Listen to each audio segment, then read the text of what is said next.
Hey guys, how you doing? Welcome back. Hope you're having an absolutely fantastic day. What is the highest damage game played this patch in an Italian tank? What would it be? Would it be one of those powerful Progetto tier 10 mediums? Or maybe that super, what is the Rhino? Andiamo! No, it's this one. The Lion. Surprise, surprise. Driven by someone who refers to himself as never lucky. He's never lucky. Except in this game, where he has the... Get out of the way, Rinoceronte. Could it have been a Rinoceronte? A Progetto? A Cambio Corso? No. No, it's the new and improved, recently sold. Of course it would be, wouldn't it? Cheers. This is my morning coffee. Oh, and I made it extra strong today. Oh. Ah, and he's on Erlenberg. And he's stuck. He's wedged himself up against... What the hell's going on? Do I got the right replay? Let me check my notes here.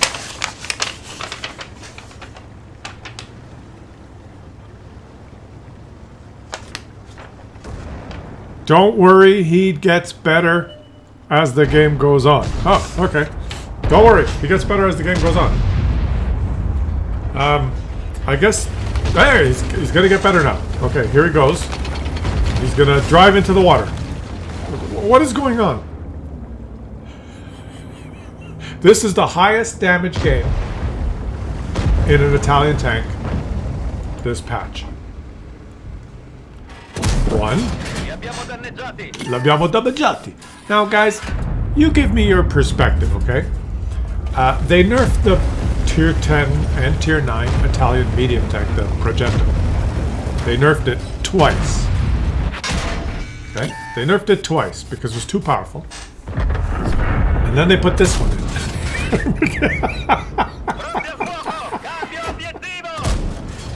So, what do you make of that? Just your, what's your view on that? And this one is, one of these Tier 10 sort of premium tanks. It's not a premium tank, but it's, you have to get it for resources. You have to be resourceful. Just give me your... I'm not going to rant about it. I'm just... I'm asking your opinion. Okay? Reloads faster, shoots, high alpha. 4 shots. Speeds around. Little bit tweak RNG. Just give me your opinion.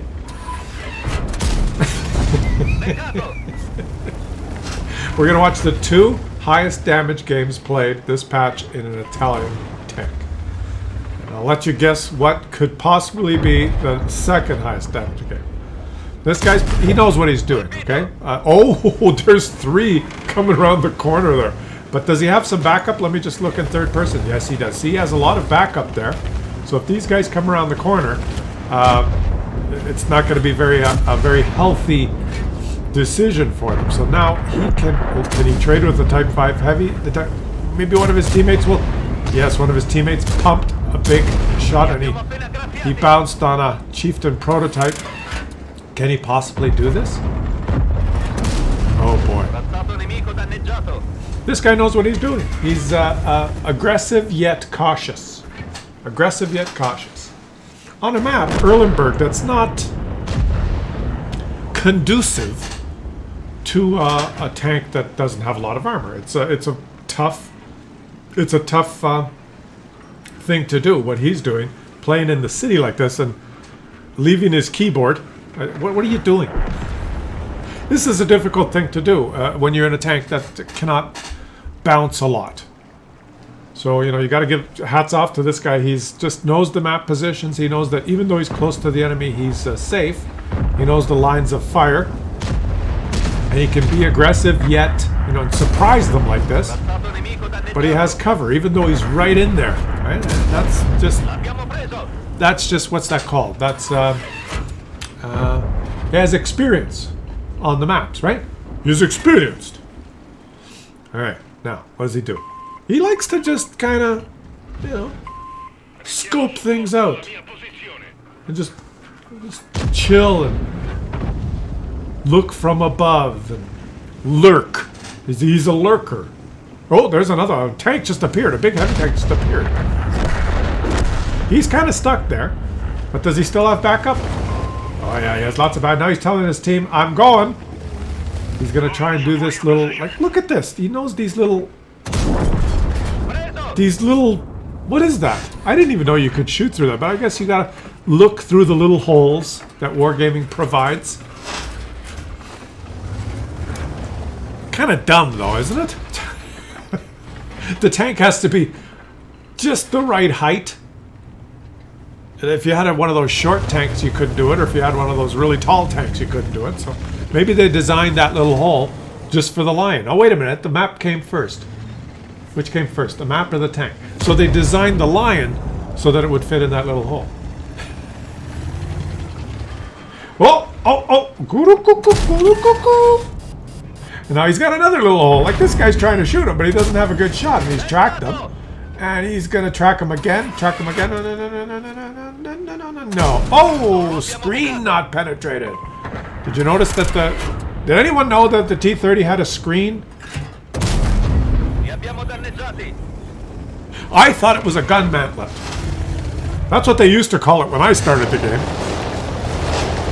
Don't shoot. Jingles told me that. And he said, try not to hit the gun mantlet. It's very thick. Right? Try and hit the cheeks. That's how we learned the game. But now all of a sudden, it's a screen. Okay. Oh, look! A heavy tank just appeared. And he's going to aim carefully. This guy knows the weak spots too, right? He's just meticulous. Mr. Meticulous. Oh, and he took a... You were a little bit too... what's the word? It took too long. Oh, and he's lost all his HP now. 6,508 damage so far. Okay. Oh, look at this guy. He's WarGaming's 918th biggest moron. Customer. He's the 918th biggest. He forked over his resources fast. Only 917 morons forked over their resources faster than he did. Customers. Right? Because he's got the number 918. So there are only 917 bigger customers than him. He ranks up there. Hey? We program game Yuri for top 1,000 morons. I mean customers. We have very good RNG. We want them, very happy next time we have sale.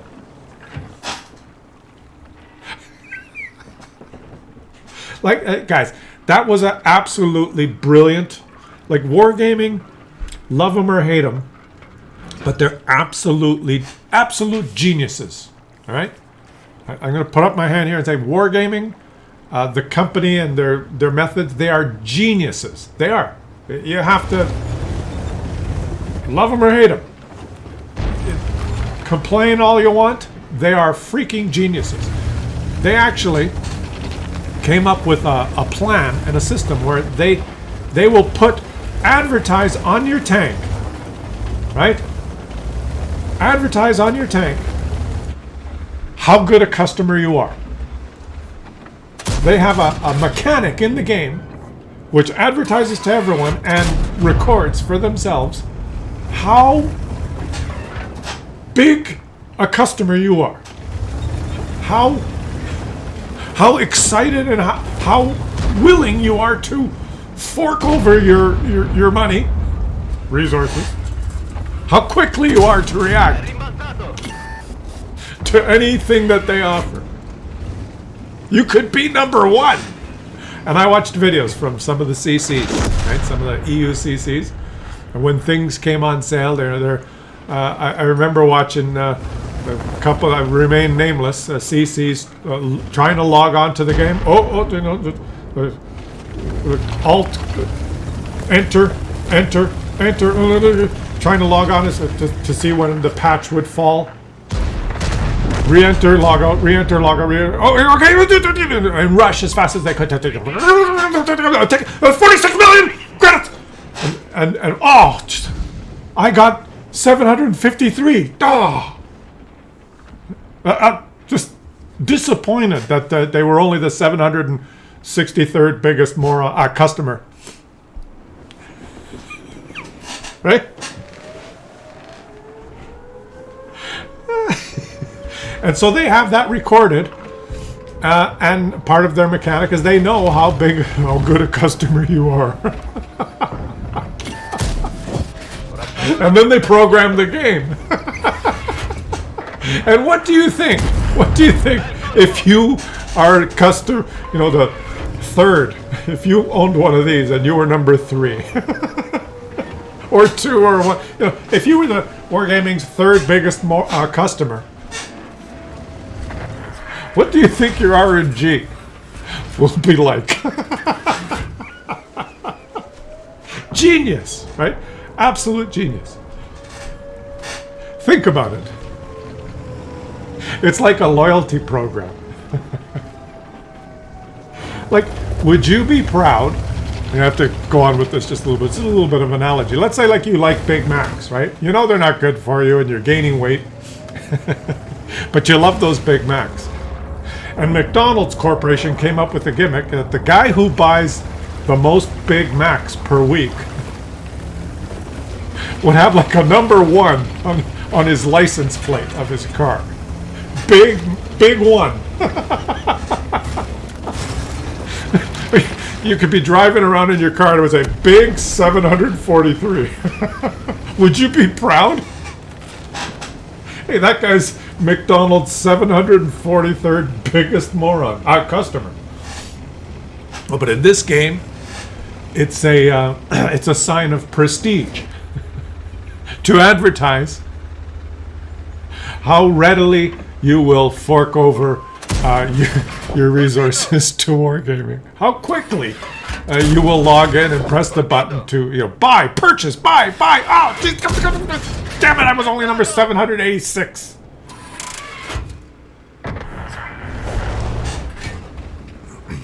Think about it.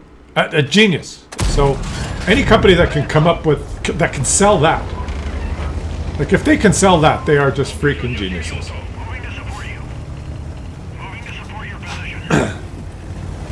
Disprove me. You leave a comment and write the contrary to that. What other company or purchase or goods or service would anyone feel proud advertising that they're number 1? I'm the biggest customer. Name anything. I'm going to get some interesting comments in the comment section. But in this game, having number 1 on your tank. I was the first guy that purchased it. That's like,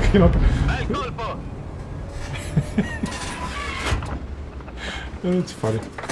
Well, he does know what he's doing, guys. This guy, not taking anything, not that there's anything wrong with that. Not taking anything away from this guy. He knows what he's doing. He's having a fantastic game, buddy. Never lucky. You were lucky. You see, that RNG? Shell is going, Yuri. What is going? Is the shell going to miss? Wait a minute. This guy is the 1,143rd biggest moron customer. Ooh, shell hit. That's how RNG works. You are a very bad customer. You have number 743 on your tank. Whoop! Oh, you hit. What's his number? 918. The only way he can lose is if he's playing on the enemy team is number 712 or anyone lower than 918. It's so funny. What are you gonna do, guys? Anyway, okay, I thought we were just going to feature the highest damage game. But, sometimes the commentary just takes a twist or a turn. Or, look at this. RNG. Don't you know, you and me. Does we have pixel, Yeti? Yes, we do. We have 918 pixels, Yuri. Do we still have pixel? There is no tank, but is there pixel? Ah, he's got no more ammo! And he's aiming, he's clicking now. He's clicking. Hey, how come it won't shoot? Never Lucky from the Nova clan, shout out to you guys, ends up acing the tank, doing 12,201 damage, 8 kills, and he loses a fortune because because not only is he the 918th biggest customer, he is also the biggest spender of premium ammo. Okay, well, let's watch the second highest damage game in an Italian tank, and it's obviously a tech tree. Oh no, it's not a tech tree tank. It's the Minotauro, or is it the Contro Corso, or it's the one that's not in the tech tree. The T420 from the Chert clan. Shout out to you guys. Is playing this thing. Top two top damage games, and not a tech tree tank to be found. Maybe we should do this for all nations and see if the top damage games are tech tree tanks or something else. But they are hell of really good games, so we have to watch them, right? This guy is going to have a hell of a game in it. This is a assault mode, and let me tell you, he is going to assault. He's coming up here. He's going to knock this tree down so that everyone knows he's here, and he's going to hit this hapless little E75 with one big 500. Oh, and someone said hello. Oh, look who it is. He missed him. It's a cockroach. It's, whoa! Then the cockroach is dead. The field vehicle. That's so nice to see. Now, see, that's an example of poor active spotting. He didn't have to drive over the ridgeline like that. He just had to poke the ridgeline. Get his viewport above the ridgeline. That's all he had to do. He didn't have to drive over there and do a barrel roll. Okay. Minotauro. Is the Minotauro the, I said Cambio Corso. That's the name of a bicycle. It's the Contro Corso, or the, whatever the hell. Now this thing, you know, I don't know how people have really good games with this thing, because it's the reload.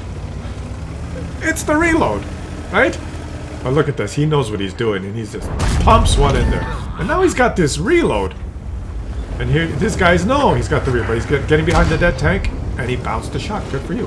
He's getting behind the dead tank. Oh, and he took one. The Progetto is making him pay. He doesn't have very many teammates, and he's got the reload. Oh, you don't want to take one from T34, even though it's a tier 8. It, you know, could pump 400 plus, but he bounced because it's a tier 8. And now he's got his... Oh, now he can make these guys pay.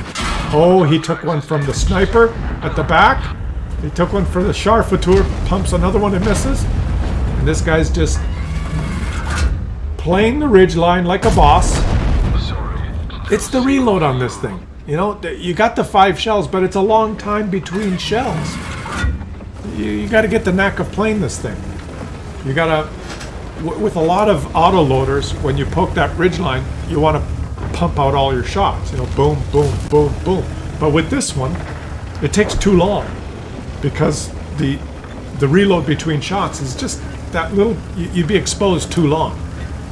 So he's doing it perfectly. He's shooting and then he's backing up, and he's got to back up now, because look at this reload. To me, I don't know. It would be tough for me to play this thing. I make a lot of mistakes. I think this thing is it's good, but it's easy to make mistakes. That's what a lot of people that think, well, you know, that tank's no good, or they don't like a tank. It's not because it's no good. It's because you tend to make a lot of mistakes if you don't do it properly. If you get greedy and you poke that ridgeline and you know, I got 4 shots in my barrel, so you stay up there. to take your 4 shots, you're not going to do well in one of these. You gotta do what he's doing and aim carefully. After every shot, he backs up for the reload, not for the full clip reload, but every shot reload. So I would screw that up many times because I would get greedy. And I think what helps also is when you play it consistently for many times in a row, boom. If you play it, if you switch it up all the time, if you're always playing different tanks in your garage every game, you don't get used to one pattern unless you're really good and you could just switch on the fly. But for me, I find when a tank like this, I pull it out, and my first few games are like, what? And I get frustrated because I make mistakes, and then I realize, oh, okay, I've got to change my behavior, and you get used to how to play it, and then you can play like 100 games. That's what I like to do. And then you play consistently for a while, and you get used to it, and then you get better and better. And then you learn how to play it, and then you can decide whether it's fun or not, right? You can't really decide in 1 or 2 games. Oh, he's got this guy lined up. Oh. Whew. 5,000 damage, and his team is losing by 5,000 HP. Coincidence? I think not. Now think about that. If they were winning by 5,000 HP and he did 5,000 damage, that would be not a coincidence. But they're losing by 5,000 damage, and he's done 5,000 damage. That's just coincidence. What? Oh, boom! Oh, somehow that shot went in. Somehow. And you out-reload the M103 now. You do. Boom. His inter-clip reload outloads are faster than the M103. So, oh, he got lucky with that shot. How did he get so lucky? He doesn't have a number on this back of his tank. He doesn't have a 942. Charfutur. Charfutur, you've bitten off more than you can chew. Now look, the Charfutur has 1,700 HP, which is too much for him to handle. Ooh, he's got 11. Maybe if he high rolls. I thought it was too much. Oh, he's so careful with his shots. If he high rolls, but yeah, it's too much. Let's see. 3 shots. Can he do a Charfutur in 3 shots? That's 17. Let's see. Third shot. Oh! That was close. That hurts. 3 shots. 580, 557, 549. That Charfutur. The Charfutur is not feeling very good now. And now the reload was not that bad. Oh, and he shot the ground. You can move forward and make that Charfutur pay. He's not going to get away. He ain't getting it. Pretty devastating. I gotta say, okay, I put up my hand and I say, okay, now I see the power of this tank. I understand the power. This tank can make you hurt. Like it's got some damage potential, that's for sure. And now he's by himself, guys. He's by himself. Oof. Oh, critical damage. Okay. And always backs up, you see? And now he's got the lower plate. But why not shoot? Oh, where would he shoot? Oh, right through the superstructure. What is his 330 pen? Oh, that he's making them pay for their stupidity. And this guy here is just a little guy. I would just ignore him. Oh, he made it. Oh, he makes them pay. This guy is just... Oof. This is actually fun to watch. He can kill this guy with 1 shot now. He's doing everything perfectly, guys. He's just... He has a team of Muppets that let him down. And he's trying to get into a hull down position. Can he get in a hull down position at that angle? Oh! This is beautiful. Okay. Now he's... Again, he's got to worry about the KZ-105 going into the field. Can he? Yes! Oh, it's an FV. It's an FV. He could kill him in 1 shot if he pens. But the FV is more interested in just driving around like a Muppet, because he is a Muppet. Oh, and he took one from this guy. Can he do it? He's got 2 shots. He can do it. Yes. Oh, no. The panzer. What about gas tanks ruptured? You're low on fuel. Get to the chopper. That was a tremendous effort by T420 from the Chert clan. 11,554 damage with a troop of simpletons on his team. And of course he lost some credits because Wargaming said he should. Leave some comments. Let me know which player was more worthy of the MVP award for those performances. I got to give it to the T420. This Controcaro Minotauro. Even though he lost, to me that was he played it perfectly. There's nothing more he could have done. I don't think how could he have carried harder? He couldn't have carried harder. I'll catch you guys on the next one.